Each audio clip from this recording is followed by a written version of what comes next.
Hey guys, thank you so much for joining here. This is me, Gokul Rangarajan. I've been talking about SaaS fundraising, SaaS product management, as well as I've been building product on public, which are product for community managers. Today, joining me is Mr. Balaji Bhoovarahanof. I've been following for the last 5 years. He's been such a great mentor and great advisor to in whatever things I've been doing. I'm very happy to welcome him. He's the founder of the Kern Groups. Balaji sir, we actually talked about how do we start and how we talked about different stages of processes. You explained us the various 6 stages, right? So how do we really start with all the stages? Or do we start with end in the mind, or how do you actually, because most of the people get stuck doing the start only, right? So how can you give us a glimpse into how we can actually kickstart our journey into the personal branding exercise? Thanks, Gokul, for the lead. So we talked about the bigger picture earlier. Now we have to deep dive into each and every element of personal brand building so that one person could be able to create his own brand for his benefit. The personal brand beginning start with the script. What we call it as a script is something to explain to others, right? You have a powerful idea, you have something to convey. How do we make sure that what you convey is very succinct so that it actually stays in the receiver's mind? Right. So there are two elements to it. First one is called a 30-second soundbite. The second one called the elevator pitch. Okay. Though the 30-second soundbite as well as the elevator pitch are very similar in terms of their briefness, in terms of the focused message that are designed to quickly communicate to your idea or messages to someone, but there are 3 or 4 major differences are there. So today we are going to talk about 30-second soundbite as well as the elevator pitch. The difference between these two lays in start with the length. The 30-second soundbite is something very small. By the name itself, you would know you want to convey something within the 30 seconds so that it creates a hook or interest in others' idea. So then they will post a question, then your conversation will continue. Right. In terms of a elevator pitch, generally it's 60 seconds and above. Okay. That's one difference. Got it. The second difference is what is the purpose? The purpose of the 30-second soundbite conveys a single idea or a message to an audience. Okay. But when it comes to the elevator pitch, it is a comprehensive, multiple aspects with your story and personal as well as a professional brand.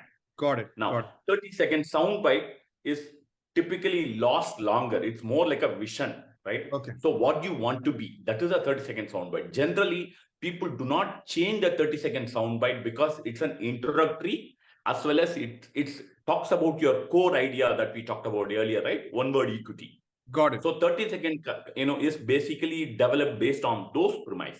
When it comes to pitch, it varies as the time goes by and varies with the audience also, right? If you talk about you want to raise a fund, then there'll be a pitch for, or if you want to convey your idea and how you are going to go from A to B, there'll be a different pitch.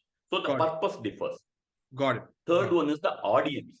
Generally, the 30-second soundbite usually tailored for a specific audience or a content or a social media post, things like that. But when it comes to elevator pitch, you can tell anyone. Finally, the content, because of the 30-second should be, as I use the word called hook, it should have an emotional impact and carry you a small story of your core word, one word equity. When it comes to elevator pitch, it's a highly focused, but more metrics and how we are going to achieve it. Got it. So these are the things. So to start with the difference between the two, both are more effective tools for communicating your personal brand. Basically, by doing so, you could establish yourself as an expert in the industry or the field, as well as the audience who were hearing it, they will buy your idea because it's very clear, concise, and memorable. 3 elements. It should be clear, very concise, and memorable. So the hook is ready. Okay? This is where we start with the pitch. Got it. Excellent. So I have a question on this, sir. Is the 30-second soundbite is even more concise and added on your LinkedIn bio as well? Is that the goal of it? Is it what concisely we are trying to achieve over there? Sure.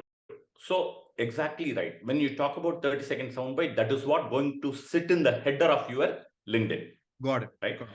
So if somebody sees it, because the attention span is so short, right? Very true. So within the attention span, you should be able to get the hook or be able to hook the guy so that he is willing to spend more time on your details as well as Got it. your LinkedIn page. Other than that, you will ship off. So 30-second soundbite is like that.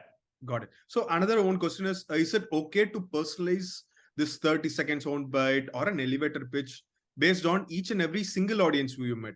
Is it okay, or is it not advised to actually personalize for each and every audience? So 30-second soundbite, because it's the reason for there is a separate reason for both the versions other than the time limits.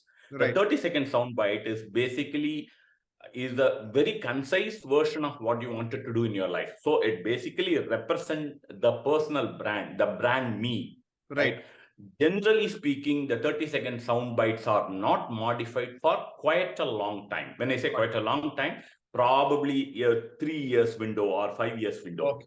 right? Okay. Once you reach a certain stage, probably you want to change. But when it comes to an elevator pitch, it actually changes with the audience. Wow. With maybe every 2 weeks or even 5 weeks. Depends on what you wanted to do, how do you move.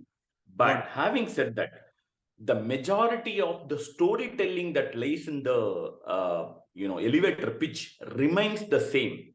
Just that you add or delete the beginning as well as the end, because you are trying to achieve various elements using the elevator pitch. Brilliant, brilliant. I think now I clearly got the difference between elevator and an 30-second pitch. I hope our audience can also carry the same in their day-to-day lifetime as well as in their fundraising journey. Sir, thank you so much for the conversation today. And we will continue to talk more on personal branding and the further steps as the days to come. Thank you so much, Balaji.